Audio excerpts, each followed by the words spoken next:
जानकी दास का बेटा महेश शहर में नौकरी करता था। वो अपनी बहू सुमन के साथ गांव में रहते थे।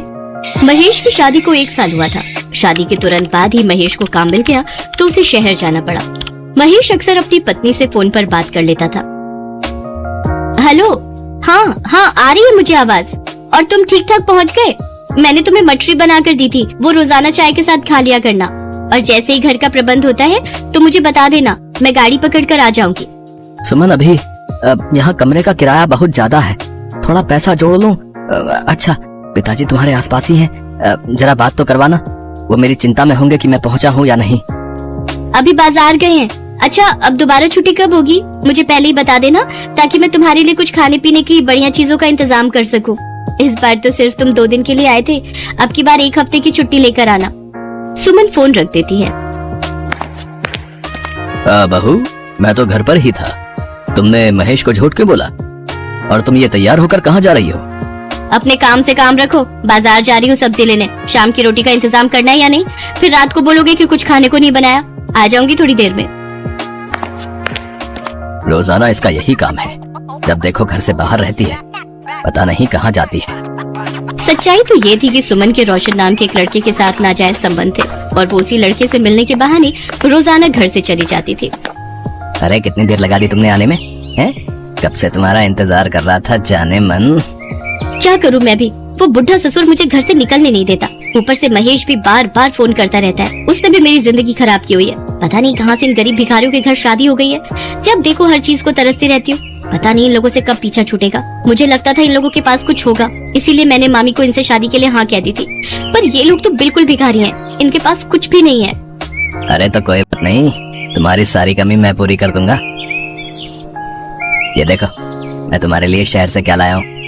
अरे वाह, ये तो बहुत सुंदर है। इतना सुंदर हार तो मैंने कभी भी नहीं देखा। अच्छा, तो पहन कर दिखाओ।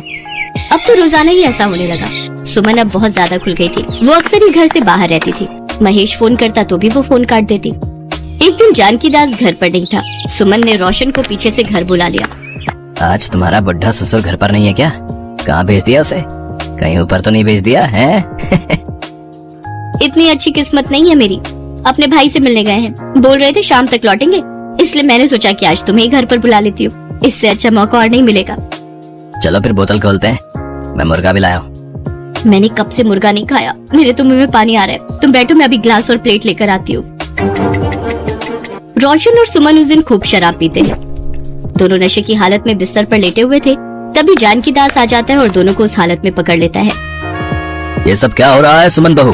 तुम महेश के पीठ पीछे ये सब कर्म कर रही हो, तुम्हें शर्म नहीं आती? तुम शादीशुदा औरत होकर एक पराये मर्द के साथ इस हालत में। इस लड़के को कहो अभी निकल जाए इस घर से, वरना मुझसे बुरा कोई नहीं होगा। मैं नहीं चाहता इस 4 दीवारी के बाहर कोई बात जाए, नहीं तो मेरे बेटे की कितनी बदनामी होगी ये तुम नहीं जानती हो। बेचारा मेरा बच्चा शहर में खून पसीना बहाकर मेहनत करके 4 रोटी के लिए पैसे कमा रहा है, और तुम यहाँ उसके पीठ पीछे। छी, मुझे तो शर्म आती है। रोशन वहाँ से चुपचाप चला जाता है। मुझे माफ कर दो बाबूजी, मैं अब ऐसा नहीं करूँगी। मैं वादा करती हूँ, मुझसे गलती हो गई। आप महेश को कुछ मत बताना, मैं उस लड़के से कभी नहीं मिलूंगी। सुमन जानकी दास से माफी मांगती है। अपने घर की बदनामी ना हो, इस डर से जानकी दास चुप हो जाता है। एक दिन महेश अचानक घर आता है। जानकी दास उस समय बाजार से कुछ सामान लेने गए हुए थे। सुमन महेश को देखकर रोने लगती है। क्या हुआ सुमन, तुमने मुझे अचानक फोन करके क्यों बुलाया? महेश, मुझे तुमसे बहुत जरूरी बात करनी है। इतना कहकर सुमन महेश को कुछ बताने लगी, जिसे सुन महेश गुस्से से भर जाता है। तभी जानकी दास भी घर आ जाते हैं। अरे महेश बेटा, तू अचानक? अच्छा हुआ, देख आज मैं हरी हरी पालक लेकर आया हूँ। तुझे पालक का साग अच्छा लगता है ना? बहू, आज इसके लिए पालक का साग बनाना। और कितना झूठ बोलोगे पिताजी, मुझे सब सच पता चल गया है। सुमन ने मुझे सारी सच्चाई बता दी है। मैं कुछ समझा नहीं बेटा, कौन सी सच्चाई? सुमन ने मुझे कहा है कि आप उस पर गंदी नजर रखते हैं, और आपने उसके साथ कुछ ऐसी हरकत की है जो बताने लायक भी नहीं है। अब मैं आपको इस घर में नहीं रहने दूंगा। यहाँ से चुपचाप चले जाओ, वरना मैं भूल जाऊंगा कि आप मेरे पिता हो। तुम ये क्या कह रहे हो महेश बेटा? ये सब सुनने से पहले मैं मर क्यों नहीं गया? तुम जानते भी हो सुमन बहू ने तुम्हारी पीठ पीछे। सुनो, अगर अभी इसी वक्त ये घर से नहीं गए तो मैं जहर खाकर मर जाऊंगी। मैंने कहा पिताजी आप यहाँ से चले जाओ, मुझे आपका चेहरा तक नहीं देखना। आप अपनी बहू पर बुरी नजर रखते हो, और ये बात मैं बर्दाश्त नहीं कर सकता। मेरी बात तो सुनो महेश बेटा। महेश घर का दरवाजा बंद कर लेता है। जानकी दास रोते हुए उसे आवाज लगाता है, पर महेश उसकी एक नहीं सुनता। जानकी दास रोता हुआ वहाँ से चला जाता है। अब तुम्हें डरने की कोई जरूरत नहीं है। पिताजी अब वापस नहीं आएंगे और वैसे भी अब मैं तुम्हें यहाँ नहीं रहने दूंगा। मैं तुम्हें अपने साथ शहर ले जाऊंगा। अरे नहीं नहीं, अभी तो वैसे भी पैसों की तंगी से परेशान हो, अभी तुम वापस चले जाना। फिर जब सब कुछ ठीक हो जाए तो मैं आ जाऊंगी। अच्छा ठीक है, फिर मैं परसों वापस ही कर लेता हूँ।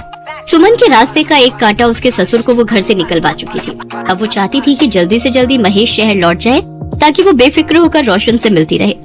पर कहते हैं ना, गुनाह कभी न कभी सामने आ ही जाता है। महेश को एक दिन बाद वापस जाना था। सुमन नहाने के लिए गई हुई थी। अचानक उसके मोबाइल पर रोशन का फोन बजने लगता है। सुमन, तुम्हारे मोबाइल पर किसी रोशन का फोन आ रहा है। सुमन, अरे सुमन, अरे 2-3 बार फोन आ गया है। कोई जरूरी फोन तो नहीं? अरे रोशन नाम का तो कोई नहीं है। एक बार उठा कर देखता हूँ, क्या पता सुमन के मायके से कोई हो। महेश फोन उठाकर अभी हेलो कहने वाला था कि बेटा, मुझे देखकर वीडियो ऊपर मत करना। मैं श्री राम हूँ। जो भी मेरे इस वीडियो को सच्चे दिल से लाइक करके चैनल को सब्सक्राइब करेगा, मैं उसका घर खुशियों से भर दूंगा। से रमेश बोल पड़ता है। क्या बात है सुमन, मैं कितनी देर से तुम्हें फोन मिला रहा हूँ। जब से तुम्हारे बुढ़े ससुर ने मुझे देखा है तब से तुमने मुझसे मिलना ही बंद कर दिया। अरे उस बुढ़े को मार कर फेंक क्यों नहीं देती? और तुम कह रही थी कि तुमने अपने पति महेश को बुलाया है। अरे कुछ तो खबर देती। तुमसे मिले बिना मुझे चैन नहीं पड़ रहा है। मुझे तुमसे आज ही मिलना है। अब मैं तुम्हारे बिना नहीं रह सकता। तुम आज शाम को ही मुझसे मिलने आ रही हो बस। रोशन जैसे ही फोन रखता है, महेश थोड़ी देर के लिए सदमे में आ जाता है। उसने वो सब अपने कानों से सुन लिया था जिसके ऊपर वो कभी भी यकीन नहीं करना चाहता था। तुम आवाज लगा रहे थे? किसका फोन था? तुम्हारे आशिक रोशन का। क्यों घबरा क्यों गई सुमन? मुझे सारी सच्चाई पता चल चुकी है। मैंने तुम्हारे कहने पर अपने पिता को घर से बाहर निकाल दिया। मैं तुम्हें अब इस घर में नहीं रहने दूंगा। निकल जाओ मेरे घर से और मेरी जिंदगी से हमेशा हमेशा के लिए। अरे मेरी बात तो सुनो महेश, एक बार मेरी बात तो सुनो। सुमन गुस्से में महेश के सिर पर बराबर में रखा डंडा मार देती है। तभी महेश के पिता जान की दास आ जाते हैं। इंस्पेक्टर साहब, मेरी बहू मेरे बेटे को जान से मारना चाहती थी। इसे ले जाइए और ऐसी सजा दीजिए कि आज के बाद ये किसी का भी घर बर्बाद न करे। मुझे छोड़ दो महेश, मुझे माफ कर दो। इसे ले जाइए इंस्पेक्टर साहब। पिताजी मुझे माफ कर दीजिए, मैंने आपके साथ बहुत बुरा सलूक किया। सुमन को पुलिस पकड़कर ले जाती है। पुलिस रोशन की तलाश में बहुत दिनों से थी। रोशन को भी पकड़ लिया जाता है। वो एक नामी बदमाश था। उसके बाद महेश अपने पिता को लेकर शहर आ जाता है। उसे अफसोस था कि काश सुमन जैसी धोखेबाज लड़की से 1 साल पहले उसकी शादी न हुई होती तो आज उसे ये दिन न देखने पड़ते। पर जब अपने पिता का हाथ वो अपने कंधे पर रखा देखता है तो उसे तसल्ली हो जाती है कि कहीं न कहीं आज उसके साथ गलत होने से बच